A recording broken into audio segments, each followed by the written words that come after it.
Hello दोस्तों, नमस्कार। Study point में आपका स्वागत है। जैसे कि आप देख रहे हैं, आज से हम लोग स्टेट वाइज यानी भारत में जितने भी राज्य हैं उसमें जितना स्टैटिक जीके बन सकता है, जितना भी हमारे जैसे कि पूछ देता है कौन सा दर्रा कहाँ स्थित है, कौन सा झील कहाँ स्थित है, कौन सी नदी घाटी परियोजना किस नदी पर स्थित है, कौन सा नदी किस स्टेट में बहती है, यानी एक स्टेट से पार्टिकुलरली जितना नदी होता है, धारा होता है, बंदरगाह होता है, उन सभी फैक्ट को हम लोग इसमें कवर करेंगे। जैसे कि आप देख ले रहे हैं, आज हम लोग गुजरात के बारे में स्टार्ट करेंगे। तो गुजरात में कौन कौन सी चीज़ स्थित है, इसके बारे में हमारा क्वेश्चन पूछता है, उन सभी बातों को हम लोग देखेंगे। तो आप मेरे वीडियो के सेशन के साथ बने रहिए। आज हम लोग स्टार्ट कर रहे हैं गुजरात। जैसे कि आप देख रहे हैं, यह हमारा गुजरात है। यह क्या है? गुजरात है। गुजरात जो है तटीय सीमा बनाता है भारत में। फर्स्ट वीडियो में हम आपको बता चुके हैं, भारत में सबसे अधिक तटीय सीमा बनाने वाला स्टेट, माने तट रेखा से सबसे अधिक सीमा बनाने वाला स्टेट कौन सा है? तो गुजरात है। जो गुजरात है हमारा तट रेखा बनाता है। सेकेंड स्टेट कौन है? आंध्र प्रदेश। First Gujarat, second Andhra Pradesh. गुजरात का तट रेखा के साथ लंबाई कितना लगता है? तो 1214.7 किलोमीटर। कितना किलोमीटर? 1214.7 किलोमीटर। वैसे जनरली लंबाई नहीं पूछता है, पूछता है कि भारत का 9 स्टेट जो तटीय सीमा बनाता है उसमें से सबसे अधिक सीमा कौन बनाता है? तट रेखा के साथ यानी समुद्र के साथ सबसे अधिक सीमा कौन बनाता है? तो गुजरात बनाता है। आप ऐसे इमेज में देख लीजिए, यह हमारा गुजरात है।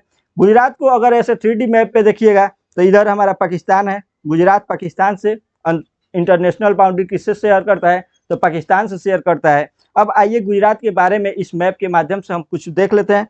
यह है हमारा कच्छ की खाड़ी। कौन है? कच्छ की खाड़ी। और यह है खंभात की खाड़ी। यह है खंभात की खाड़ी और यह है कच्छ की खाड़ी। कच्छ की खाड़ी में ही कांडला बंदरगाह स्थित है। कांडला बंदरगाह यहाँ पे कच्छ की खाड़ी में स्थित है। तो कांडला बंदरगाह के बारे में आगे हम चर्चा करेंगे। कांडला बंदरगाह फ्री ट्रेड जोन घोषित किया है। कांडला बंदरगाह ज्वारीय बंदरगाह है। तो आगे उन सभी चीज़ों को राइटिंग फॉर्म में आपको मिल जाएगा। अभी हल्का हल्का इस पर देख लीजिए, फिर वहाँ पे हम आपको बताएंगे। हर स्टेट के इमेज के माध्यम से हम सब चीज़ आपको कवर करेंगे। और सब जैसे कि स्टैच्यू ऑफ यूनिटी अगर गुजरात में है तो स्टैच्यू ऑफ यूनिटी में किसका प्रतिमा है, कितना मीटर ऊंचा प्रतिमा है, सब चीज़ को हम लोग धीरे धीरे जिक्र करेंगे। तो देखिए, पहले थोड़ा थोड़ा बात देख लीजिए। यहाँ पे है, यह है कच्छ की खाड़ी। क्या है? कच्छ की खाड़ी। और यह है खंभात की खाड़ी। दोनों हमारा गुजरात में स्थित है। कच्छ की खाड़ी में कौन सा बंदरगाह स्थित है? तो कांडला बंदरगाह हमारा स्थित है। कहाँ? कच्छ की खाड़ी में कांडला बंदरगाह स्थित है। भारत में टोटल 13 बंदरगाह है। 6 गो पूर्वी भारत में और 6 गो पश्चिमी भारत में और 1 गो अंडमान निकोबार। वैसे बंदरगाहों की संख्या तो बहुत ज़्यादा है, लेकिन बड़े बंदरगाहों की श्रेणी में 12 बंदरगाह को रखा गया है। जैसे कांडला बंदरगाह हुआ, जवाहरलाल नेहरू बंदरगाह हो गया। कांडला बंदरगाह के नया नया क्या रखा गया है, उन सभी बात को हम लोग जिक्र करेंगे धीरे धीरे आगे आगे। अब देखिए, इसमें कुछ इंपॉर्टेंट चीज़ है जो आप देख लीजिए। नल सरोवर बांध गुजरात में स्थित है। नल सरोवर झील गुजरात में स्थित है। गिर राष्ट्रीय उद्यान गुजरात में स्थित है। तो धीरे धीरे आइए सब चीज़ को हम लोग देखते हैं। तो देखिए, सबसे पहला बात होता है गुजरात की स्थापना कब होता है? तो गुजरात की स्थापना 1 मई 1960 को।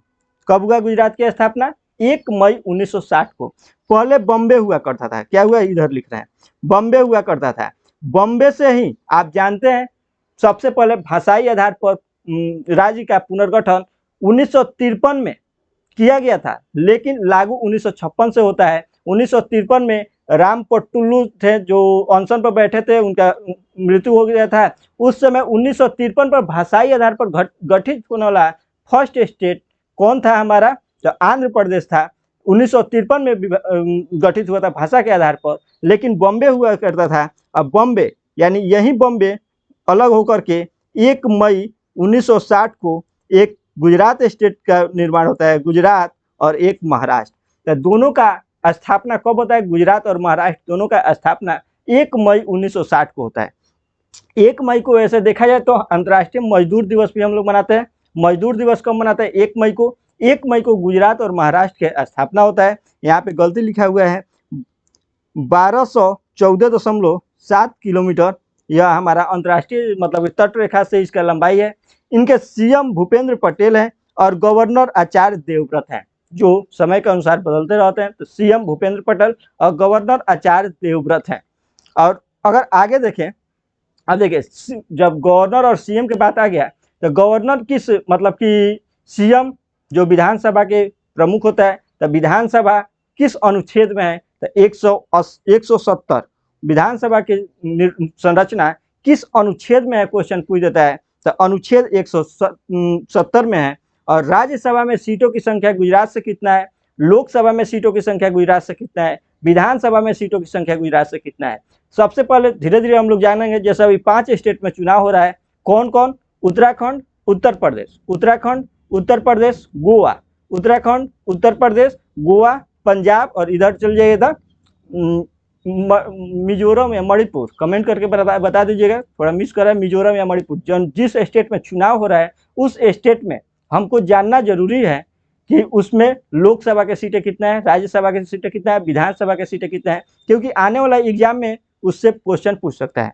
तो राज्यसभा के सीटों की संख्या अगर कहेगा तो गुजरात में राज्यसभा की सीट की संख्या 11, लोकसभा के सीटों की संख्या 26 और विधानसभा के सीटों की संख्या 182 है।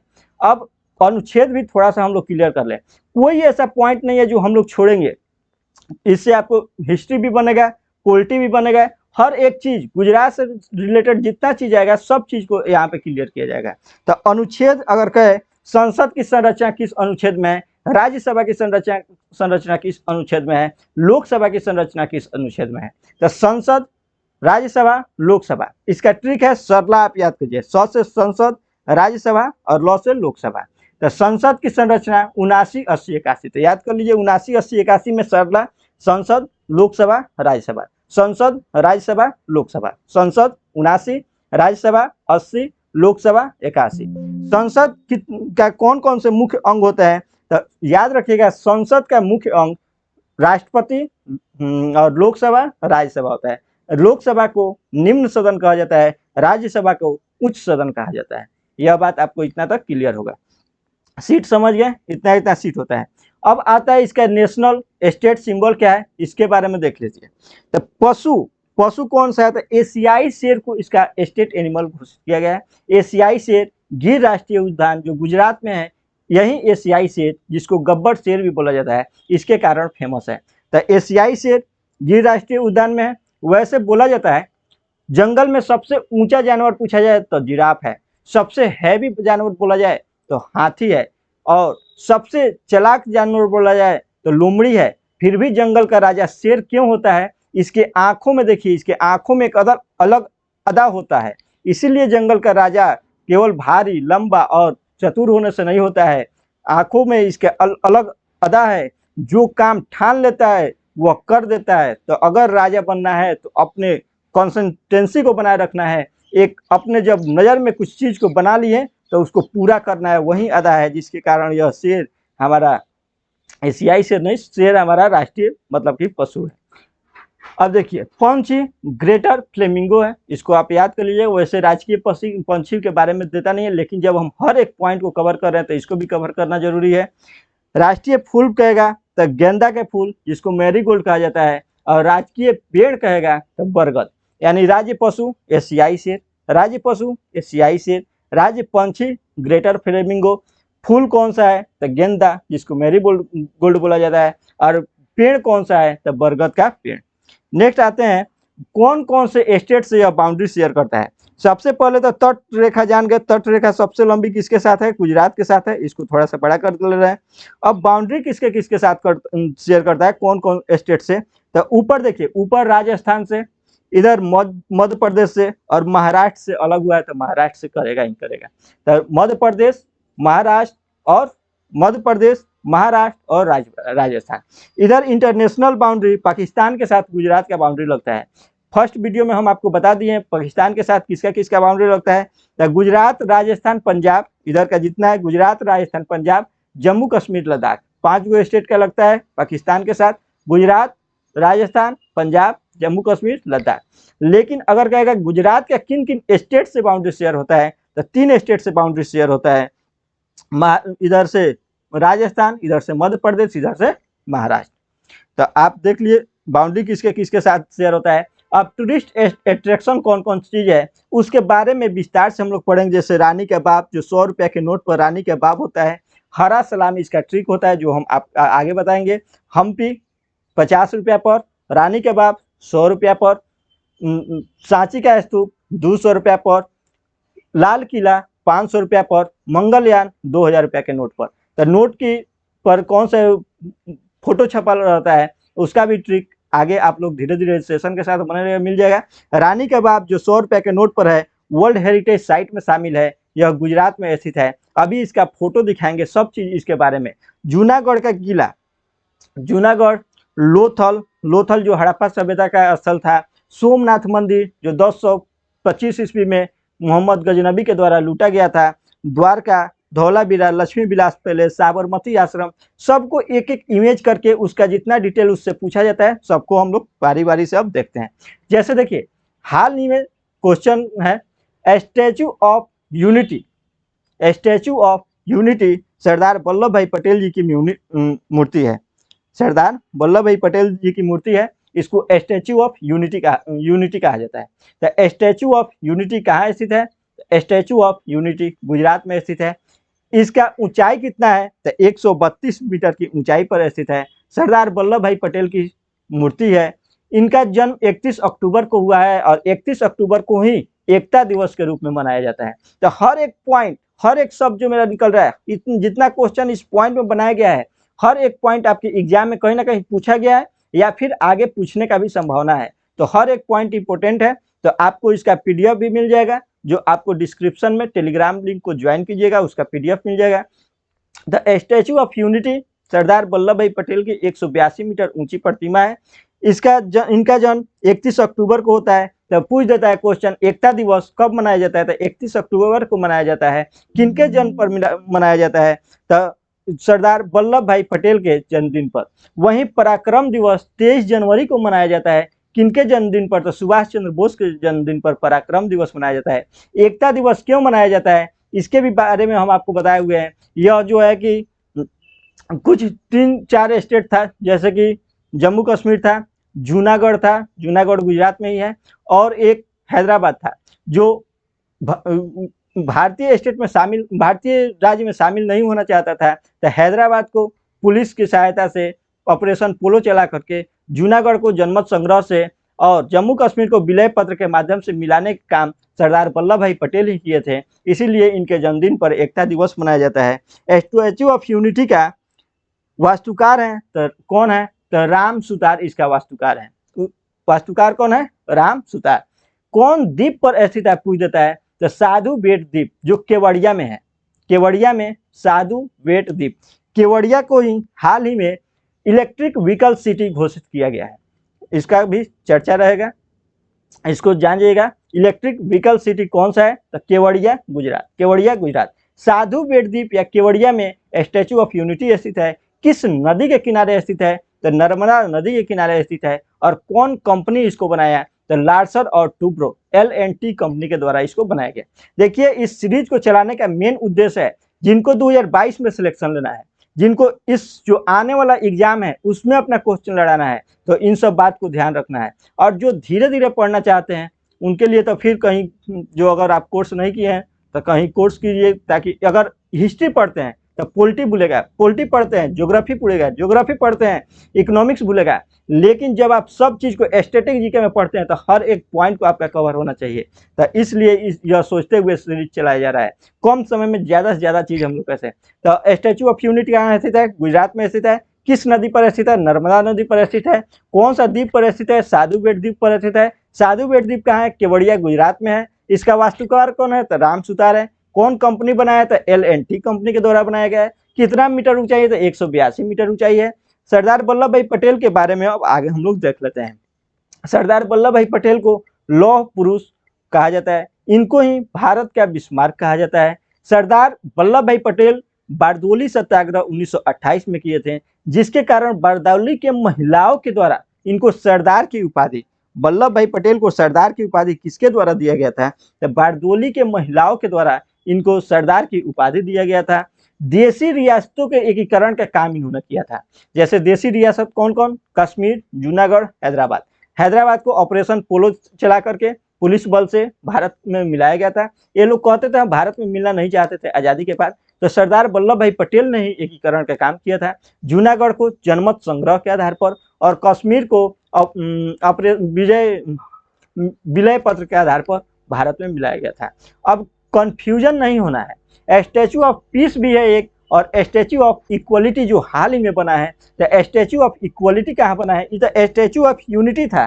तब तीन बात आपको ध्यान रखना है, Statue of Unity Sardar Vallabhbhai Patel की मूर्ति है, और स्टैचू ऑफ यूनिटी इक्वलिटी कहेगा तो हैदराबाद में स्थित है, और यह हैदराबाद में स्थित है, यह हैदराबाद में स्थित है। और स्टैचू ऑफ पीस कहाँ स्थित है? तो पाली राजस्थान में। स्टैचू ऑफ पीस पाली राजस्थान में। स्टैचू ऑफ इक्वलिटी में रामानुजाचार्य की मूर्ति बनाया गया है, रामानुजाचार्य। स्टैचू ऑफ इक्वलिटी में रामानुजाचार्य की मूर्ति बनाया गया है, जो हम आपको हैदराबाद पढ़ाएंगे, आंध्र प्रदेश पढ़ाएंगे, उस समय उसको पूरा इमेज के साथ बताएंगे। क्योंकि अगर एक ही क्वेश्चन में फंसा रह जाए तो हो सकता है कि एक ही चैप्टर पर बहुत सारे बन जाएगा। तो धीरे धीरे करते हुए मिक्स क्वेश्चन स्टैटिक जीके पढ़ते हुए हम लोग सभी चीज को पढ़ेंगे। नेक्स्ट देखिए, हम बताएं रानी का बाव कहाँ स्थित है? गुजरात में स्थित है। यह किस लिए हमारे लिए फेमस है? क्योंकि 2014 में यूनेस्को के वर्ल्ड हेरिटेज साइट में शामिल किया गया था। वर्ल्ड हेरिटेज साइट की स्थापना कहाँ होती है? स्थापना कब होती है? 1945 में 24 नवंबर, आगे 26 नवंबर, ऐसा ही डेट में थोड़ा 2 दिन कंफ्यूजन है, आगे मिल जाएगा। 26 नवंबर 1945 को यूनेस्को के वर्ल्ड हेरिटेज माने यूनेस्को की स्थापना होती है। और इसी में यूनेस्को में कोई गो विरासत है जिसको शामिल किया गया है, जिसमें रानी के बाप को कब शामिल किया गया? तो 2014 में यूनेस्को के वर्ल्ड हेरिटेज साइट में रानी के बाप को शामिल किया गया था। इसी के साथ साथ हाल ही में धौलावीरा को, गुजरात के धौलावीरा को यूनेस्को के वर्ल्ड हेरिटेज साइट में शामिल किया गया है। यूनेस्को के वर्ल्ड हेरिटेज सिटी में अहमदाबाद को शामिल किया गया है, और सिटी के रूप में जयपुर, राजस्थान से जयपुर को 2 वर्ल्ड हेरिटेज साइट के सिटी में शामिल किया गया है। तो उसको भी आगे सब चीज़ का जिक्र है, बने रहिए। और रानी के बाप कौन बनवाया था? तो सोलंकी वंश के राजा भीमदेव प्रथम के द्वारा बनाया गया था। और रानी के बाप किसके लिए बनाया गया था? तो रानी सोना बाबू, जो सब उनके अपने पत्नी के लिए बनवाए थे। रानी के बाप किनके लिए? पत्नी के लिए बनवाए थे। कौन? भीमदेव फर्स्ट के द्वारा बनवाया गया था। किसके द्वारा बनाया गया था? तो सोलंकी वंश के राजा थे भीमदेव। रानी के बाप पाटन गुजरात में स्थित है। कोई ज़्यादा क्वेश्चन, रानी के बाप कितने रुपए के नोट पर है? तो 100 रुपये के नोट पर है। इस स्लाइड को हमने सिलेक्ट नहीं किया है, लेकिन आप याद कर लीजिए, हरा सलाम हम्पी 50 रुपया, रानी का बाप 100 रुपया, सांची का स्तूप 200, और लाल किला 500, और मौस मंगलयान 1000। तो यानी 50 रुपये से लेके 1000 तक में जितना प्रतिमा है आपको एक बार क्लियर हो गया। फिर धीरे धीरे जैसे दिल्ली पढ़ाएंगे तो लाल किला के बारे में बता देंगे, ऐसे ही आगे पढ़ते हुए चलेंगे। नेक्स्ट देखिए, और कौन कौन सा है? तो सोमनाथ मंदिर भी गुजरात में स्थित है। एक देख लिए, रानी के बाप, स्टैचू ऑफ यूनिटी गुजरात में, रानी के बाप गुजरात में। सोमनाथ मंदिर कहाँ स्थित है? गुजरात में। सोमनाथ मंदिर गुजरात में। यह क्यों जरूरत है? महमूद गजनवी के द्वारा, महमूद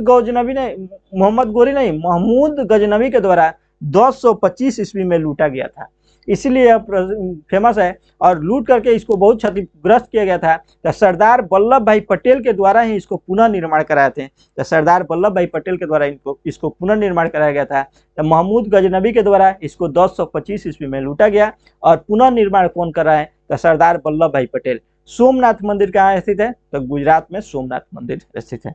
नेक्स्ट देखिए, लोथल इसलिए फेमस हो जाता है, सिंधु घाटी का एक स्थल है। लोथल और धौलावीरा को वर्ल्ड हेरिटेज साइट में शामिल किया है, जो आगे हम आपको बताएंगे। और लोथल गुजरात में ही स्थित है। लोथल कहाँ है? गुजरात में। सिंधु घाटी सभ्यता का यह एक स्थल है। यहाँ पे एक समुद्री संग्रहालय बनाया जा रहा है, इसलिए यह फेमस हो जा रहा है। तो समुद्री संग्रहालय कहाँ बनाया जा रहा है? लोथल में। लोथल कहाँ स्थित है? तो गुजरात में। तब फेमस जितना चीज है आप देख लिए। विश्व का सबसे बड़ा स्टेडियम मोटेरा स्टेडियम, जिसका नाम बदल करके सरदार वल्लभ भाई पटेल स्टेडियम रखा जाता है। फिर आगे नाम चेंज करके नया नाम जो अभी वर्तमान में है नरेंद्र मोदी स्टेडियम कर दिया गया। तब मोटेरा स्टेडियम पूछ सकता है, सरदार वल्लभ भाई पटेल स्टेडियम पूछ सकता है, या फिर नरेंद्र मोदी स्टेडियम पूछ सकता है। कोई विश्व का सबसे बड़ा स्टेडियम मोटेरा स्टेडियम है। और विश्व का सेकंड सबसे बड़ा स्टेडियम राजस्थान में, उसका जीर्णोद्धार माने उद्घाटन हो चुका है अभी बना माने रेडी होगा, तो सेकेंड कहाँ बनेगा, तो राजस्थान में बनेगा। इसका क्षमता 1.5 लाख दर्शक एक साथ इसमें बैठ सकते हैं। क्षमता लिख दिए हैं, 1.5 लाख दर्शक यहाँ पर एक साथ बैठ सकते हैं।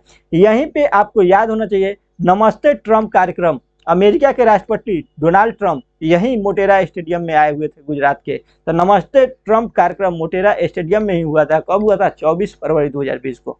तो मोटेरा स्टेडियम, रानी के बाग, सोमनाथ मंदिर, लोथल, यह सब हमारा कहाँ आए थे? गुजरात में। नेक्स्ट देखिए, मोढेरा का सूर्य मंदिर। देखिए एनटीपीसी में पूछा हुआ यह एक क्वेश्चन है, एनटीपीसी में पूछा हुआ यह एक क्वेश्चन है, मोढेरा का सूर्य मंदिर कहाँ स्थित है?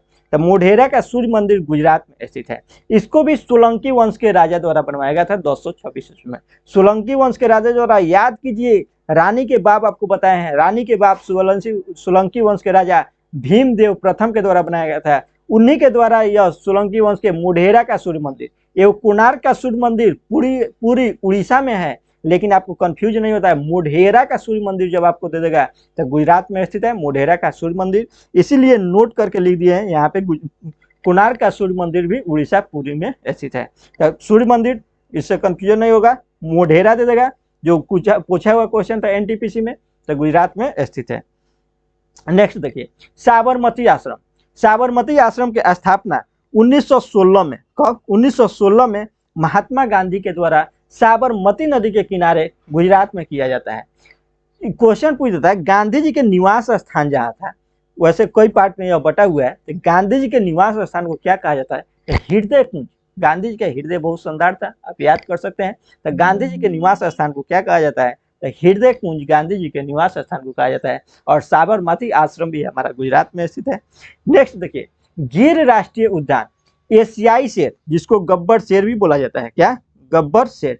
तो गिर राष्ट्रीय उद्यान पूछ देता है, गिर राष्ट्रीय उद्यान कहाँ स्थित है? तो गुजरात में, जैसे कि हम आपको मैप में बताए हुए हैं, गुजरात में यहाँ पे गिर राष्ट्रीय उद्यान जो सबसे बड़ा यहाँ पे देख रहे हैं, गिर राष्ट्रीय उद्यान एशियाई शेर के लिए प्रसिद्ध है, गुजरात में ही स्थित है। तो गिर राष्ट्रीय उद्यान गुजरात में स्थित है। नेक्स्ट देखिए, अब गुजरात से हो करके सागर में, अरब सागर में, जैसे आपको अगर बता दें, अरब सागर यह अगर स्थित है, यह अरब सागर है, यह बंगाल की खाड़ी है। तो अरब सागर में गुजरात से होकर के, यहाँ से अरब सागर में कौन कौन सी नदी गिरती है और उस नदी की खासियत क्या है, उसके बारे में भी हम लोग जिक्र कर लें। तो इसका एक ट्रिक है समानता। समानता मतलब साबरमती नदी, इसका एक ट्रिक है समानता। जैसे आप देख रहे हैं, समानता माने इक्वलिटी, बराबर। स्टैचू ऑफ इक्वलिटी आप याद रखिएगा, आपको अभी बताए हुए हैं। स्टैचू ऑफ इक्वलिटी सोचिए, दिमाग में सोचिए, हैदराबाद। स्टैचू ऑफ रामानुजाचार्य के प्रतिमा बनाया जा रहा है। और statue of Unity Sardar Vallabhbhai Patel, कौन? साधु बेट द्वीप पर, अहमदाबाद, गुजरात में। तो देखिए, यह क्वेश्चन नदी पूछ देता है, कौन सा नदी गुजरात से होकर के अरब सागर में गिरती है? तो साबरमती नदी। वैसे इसका उद्गम स्थल राजस्थान के उदयपुर से होता है, लेकिन साबरमती नदी पश्चिम की तरफ बहते हुए वह आकर के गुजरात के, मतलब कि खंबात की खाड़ी में आकर के गिरती है। तो साबरमती नदी किसके किनारे? तो साबरमती नदी के किनारे अहमदाबाद शहर बसा हुआ है। पूछ देता है अहमदाबाद शहर किस नदी के किनारे बसा हुआ है? तो साबरमती नदी के किनारे बसा हुआ है। एक मिनट, तो साबरमती नदी के बारे में जान गए। 4 नदी गुजरात से होकर के अरब सागर में गिरती है। समानता, साबरमती, माही, नर्मदा, ताप्ती। साबरमती, माही, नर्मदा, ताप्ती। तो इसके बारे में हर एक का एक कुछ खासियत है, उसको भी हम लोग समझ लेते हैं। तो देखिए, माही नदी जो है कि इसी पर कनाड बांध स्थित है। पूछ जाता है कनाड बांध इंपोर्टेंट है, जो हम बांध भी अभी आगे पढ़ाएंगे। तो जब बांध पढ़ाएंगे तो उसमें हम आपको बताएंगे कनाड बांध माही नदी पर स्थित है। माही नदी कर्क रेखा को 2 बार काटती है और लिम्पोपो नदी मकर रेखा को 2 बार काटती है। लेकिन बहुत ज्यादा चीज इसमें इसलिए नहीं घुसा है क्योंकि अगर लिम्पोपो भी यहाँ पे लिख देंगे तो हो सकता है एग्जाम में आपको क्लिक करता है कि लिम्पोपो नदी गुजरात से होकर के अरब सागर में गिरती है। तो इसलिए हम आपको बताए हैं माही नदी, यानी यहाँ पे कनाड बांध स्थित है। और कर्क रेखा को 2 बार काटने वाला नदी कौन सी है? यह एक फेमस क्वेश्चन है। यह है कौन? माही नदी, जो कर्क रेखा को 2 बार। माही नदी ऐसे बहता है, कर्क रेखा आप जानते हैं गुजरात के 8 राज्यों से, भारत के 8 राज्यों से होकर के गुजरता है। गुजरात, राजस्थान, मध्य प्रदेश, छत्तीसगढ़, झारखंड हम आपको क्रम से बता दिए थे। और वहीं मित्र पर गामछा झार कुछ ट्रिक भी होता है, उसको भी बता दिए थे। तो फर्स्ट वीडियो देख करके आप क्लियर कर सकते हैं। तो गुजरात में कर्क रेखा जो जाता है और माही नदी यू आकार बनाता है, यानी कर्क रेखा को माही नदी 2 बार काटता है, इसी पर कनाड बांध स्थित है। तो एक पॉइंट यह हमारा इंपॉर्टेंट पॉइंट हो गया। अरब सागर नर्मदा बांध पर, नर्मदा बांध यानी सरदार सरोवर बांध किस नदी पर स्थित है? तो नर्मदा नदी। नर्मदा नदी जो कभी कभी पूछ देता है बिंद और सतपुड़ा पर्वत के बीच से कौन सा नदी निकलती है? तो नर्मदा नदी।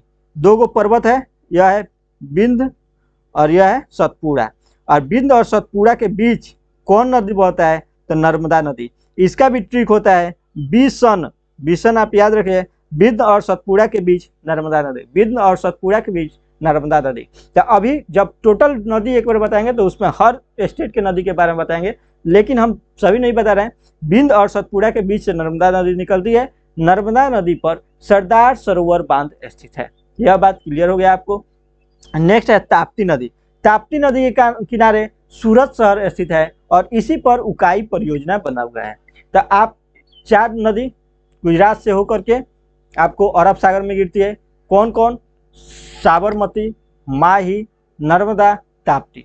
साबरमती, माही, नर्मदा, ताप्ती। समानता, साबरमती, माही, नर्मदा, ताप्ती। साबरमती नदी के किनारे अहमदाबाद शहर स्थित है, इसी के किनारे साबरमती आश्रम बना हुआ है। माही नदी के कनाड बांध, माही नदी पर कनाड बांध स्थित है और कर्क रेखा को 2 बार काटने वाला नदी माही नदी है। अब बांध किसको कहते हैं? बांध एक बार बताएंगे, उसमें बताएंगे बांध के मतलब होता है जल को अपने इच्छानुसार कहीं स्टोर करके, जैसे कि बांध के इमेज भी हम आपको आगे दिखाएंगे।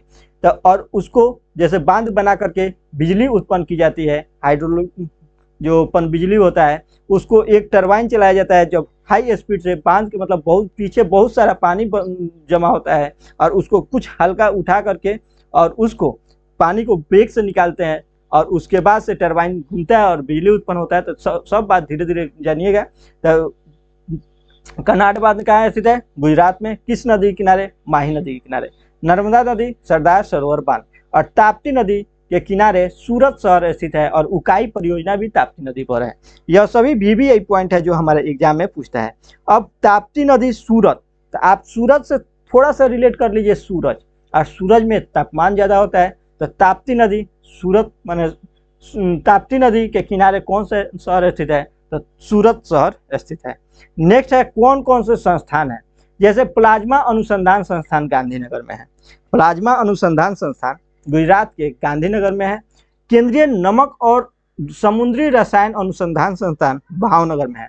वैसे आप जानते हैं नमक अनुसंधान संस्थान कहेगा तो दांडी यात्रा साबरमती से ही गांधी जी चले हुए थे नमक कानून तोड़ने, तो गुजरात के भावनगर में स्थित है। केंद्रीय प्रबंधन संस्थान आनंद में स्थित है। ग्रामीण प्रबंधन संस्थान आनंद में और डेयरी विकास बोर्ड, देखिए डेयरी विकास बोर्ड से यह बात से कंफ्यूजन नहीं होना है, राष्ट्रीय डेयरी अनुसंधान संस्थान कहेगा। जब अनुसंधान संस्थान कहेगा तो करनाल हरियाणा, और डेयरी विकास बोर्ड कहेगा तो आनंद गुजरात में स्थित है। जो आपको इमेज भी हम आपको बाद में दिखा देंगे, अब वीडियो भी लंबा हो रहा है, वैसे आपको देखने से कुछ होगा नहीं। आनंद आप देख ले रहे हैं, यहाँ पे है आनंद, यहीं पे डेयरी विकास बोर्ड हमारा स्थित है, आनंद में डेयरी विकास बोर्ड। नेक्स्ट आते हैं हम, यह हो गया।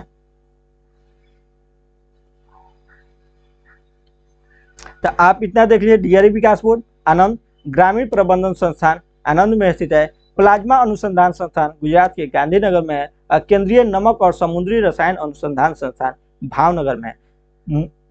समुद्री नेशनल पार्क लोथल जो हड़प्पा सभ्यता है, लोथल है गुजरात में बन रहा है, वह पीछे हम आपको बता चुके हैं। तो अब नेक्स्ट देखिए, नेक्स्ट आता है बंदरगाह। कौन कौन से बंदरगाह गुजरात में स्थित है? तो बंदरगाह को भी हम लोग देख लेते हैं, या फिर वीडियो का ड्यूरेशन 30 मिनट वीडियो का ड्यूरेशन हो गया, तो गुजरात को बांध को हम लोग कर पढ़ेंगे। यानी देखिए जितना भी फेमस चीज़ है, नेशनल पार्क हो या झील हो गया, या हमारा काकरिया झील है, काकरिया झील के किनारे ही जो यह किनारे देख रहे हैं चारों तरफ अहमदाबाद सिटी स्थित है, यानी हर एक चीज़ को यूनेस्को को वर्ल्ड हेरिटेज साइट में कौन कौन सी चीज़ शामिल है, सब चीज़ को किसको क्या जीआई टैग मिला है। यानी थोड़ा सा और है, अगर वीडियो ज़्यादा लंबा नहीं हो, 40 मिनट 10 मिनट में सबको हम क्लियर कर देते हैं।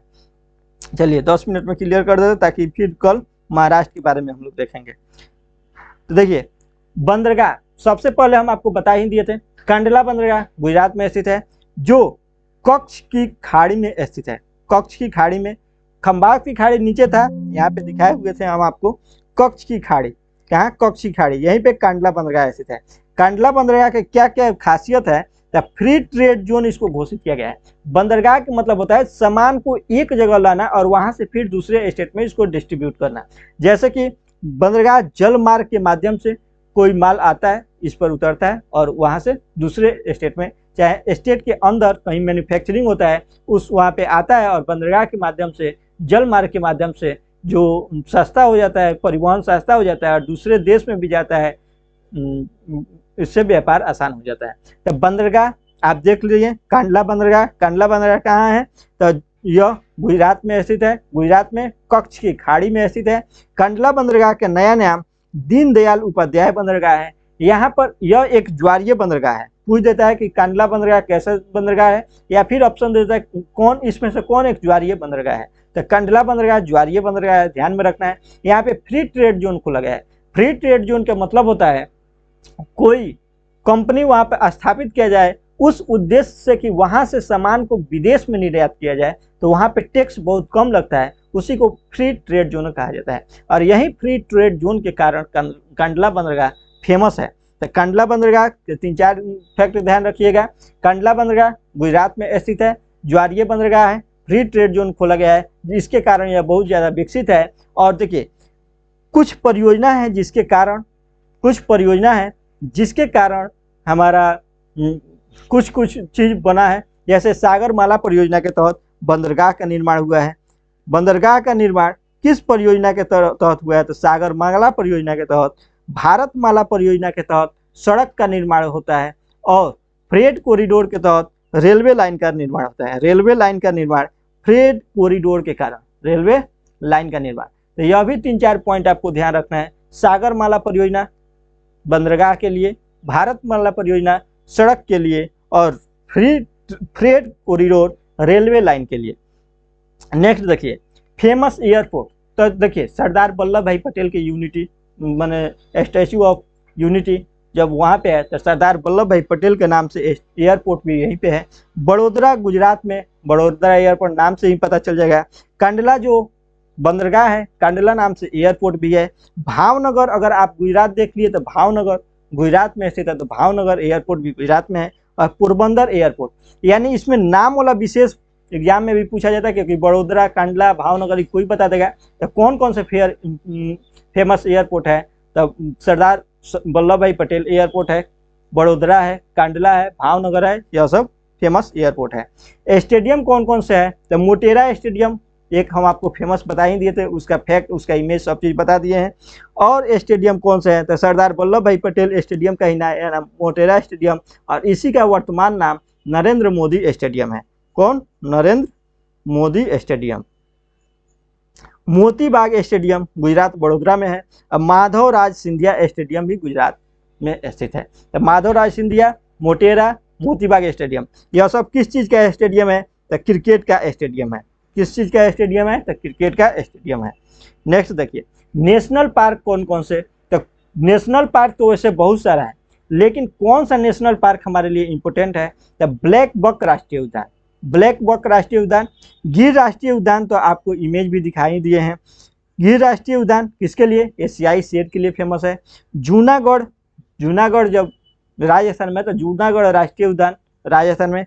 बंसडा नेशनल राष्ट्रीय उद्यान, यह भी जरूरी है राजस्थान में। और मरीन राष्ट्रीय उद्यान, मरीन राष्ट्रीय पार्क जो लोथल में बनाया जा रहा है, लोथल में खुला है, हम आपको इमेज से बता ही दिए हैं। तो इधर अब जो भी है लगभग हम आपको बता दिए, एक साथ एक बार देख लीजिए।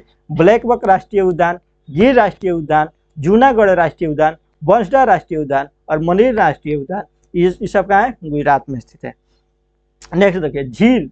झील किसको कहते हैं पहले उसको देख लेते हैं, फिर सरदार सरोवर झील हो गया, सुदर्शन झील हो गया, काकरिया झील हो गया। 3 झील आपको याद रखना है। तो झील का मतलब कोई मानवीय क्रिया हो या फिर प्राकृतिक क्रिया, जैसे कोई उल्का पिंड वगैरह गिरा।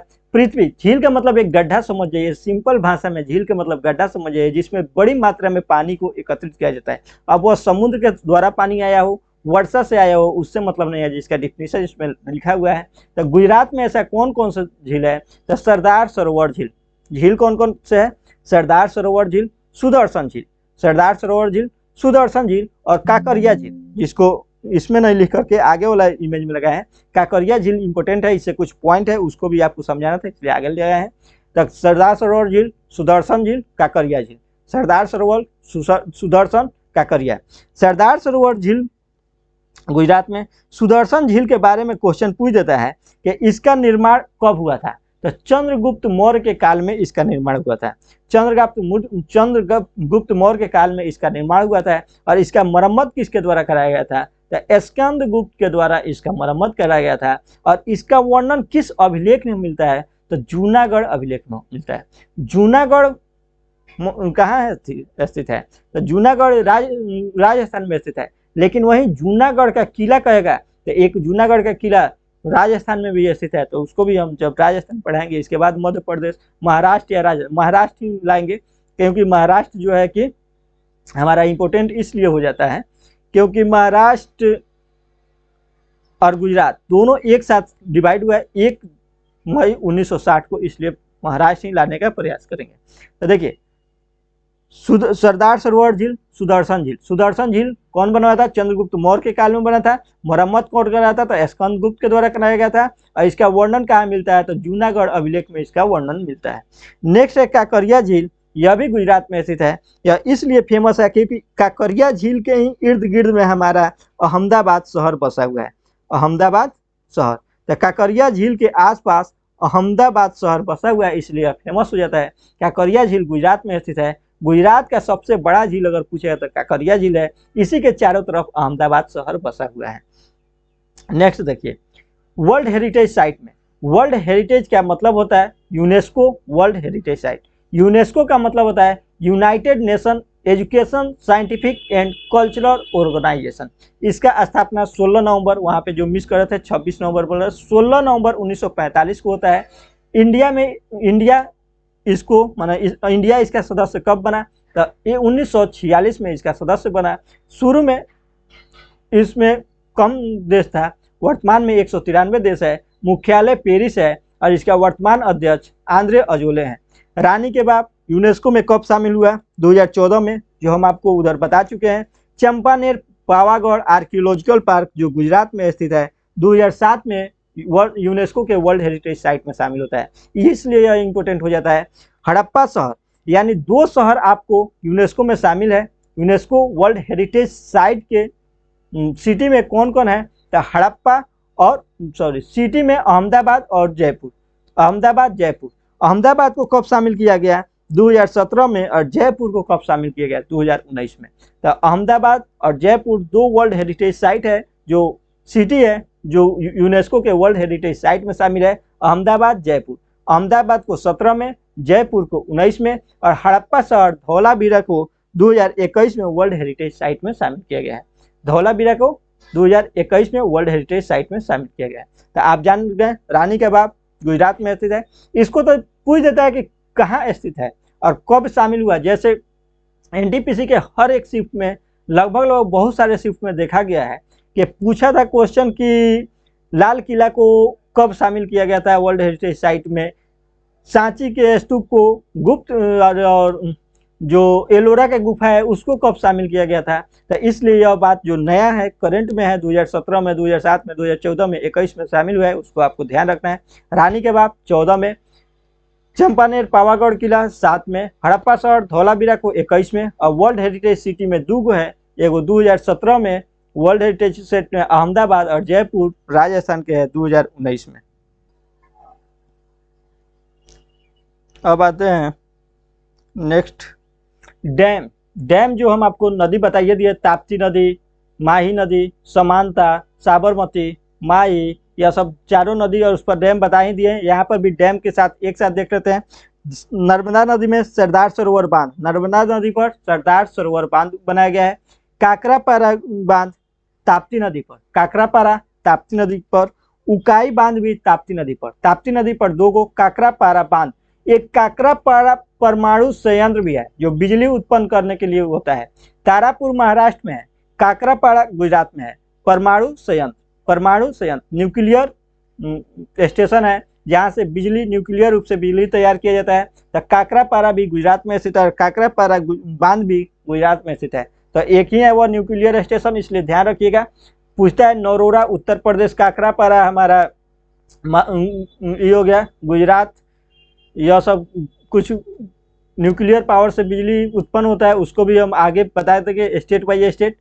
उकाई परियोजना, उकाई बांध ताप्ती नदी पर स्थित है। अब पनामा परियोजना, पनामा नदी, यह तो नाम ही से क्लियर हो जाएगा। तो सरदार सरोवर बांध नर्मदा नदी, काकरापारा ताप्ती नदी, उकाई बांध ताप्ती नदी और पनामा परियोजना पनामा नदी, यह सब गुजरात में ही स्थित है। नेक्स्ट आते हैं किस किस चीज़ को जीआई टैग मिला है। तो एक गुजरात का केसर आम, बिहार का भी आपको मालूम होना चाहिए, बिहार का जर्दालू आम को जीआई टैग मिला है। बिहार का जर्दालू आम को जीआई टैग मिला हुआ है। वैसे जीआई टैग 10 वर्षों के लिए दिया जाता है। तो जो भी जिस स्टेट में फेमस होता है, तो हर एक स्टेट का जीआई टैग हम आपको हर स्टेट में बताते चलेंगे, जिससे आपको आराम से याद हो जाएगा। तो केसर आम जो गुजरात का है, जैसे आप इमेज में देख रहे हैं, केसर आम को गुजरात में। तंगलिया शॉल जो है, इसको गुजरात का जीआई टैग मिला हुआ है। सूरत का जड़ी क्राफ्ट, जो साड़ी वगैरह पर्दा वर्दा पर देख रहे हैं, जड़ी क्राफ्ट है। सूरत में वैसे साड़ी पर बहुत ज़्यादा बुनकर द्वारा कढ़ाई होता है, तो उसको सूरत का जो जड़ी क्राफ्ट है उसको भी जीआई टैग मिला हुआ है। संखेड़ा का फर्नीचर, यह एक हाल ही के एग्जाम में पूछा हुआ है।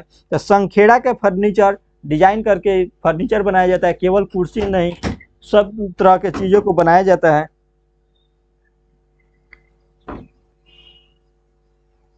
और एक हो गया पाटन पटोला। पाटन पटोला साड़ी का इंफॉर्मेशन है, जो इसमें डिस्क्रिप्शन लिखा हुआ है। वीडियो भी लंबा हो रहा है इसलिए थोड़ा तेजी में करें। तो पाटन पटोला, संखेड़ा का फर्नीचर, सूरत का जड़ी क्राफ्ट, तंगलिया शाल, केसर आम, यह सब गुजरात का जीआई टैग है। और डांस के बारे में बात करें तो गरबा और दांडिया, क्लासिकल डांस कौन कौन से है, तो गरबा और दांडिया, यह जो हमारा एग्जाम में हरदम पूछा जाता है। तो गरबा और दांडिया जो है गुजरात के फेमस क्लासिकल डांस है। तो यह बात समझ लिए। तो गुजरात में जितना भी चीज़ है, भले 40 मिनट का ही वीडियो क्यों ना हो गया, हर एक चीज़ जो हमारे एग्जाम में पूछा जाता है, सभी चीज़ को हम लोग कवर कर लिए हैं। तो अगर आपको वीडियो कैसा लगा, दोस्तों के बीच शेयर जरूर कीजिएगा। इसका जो है कि डिस्क्रिप्शन में इसका मिल जाएगा, आपको PDF मिल जाएगा। जो टेलीग्राम चैनल का लिंक होगा उससे आप PDF डाउनलोड कर सकते हैं। इसी के साथ मैं वीडियो को समाप्त कर रहा हूँ। धन्यवाद।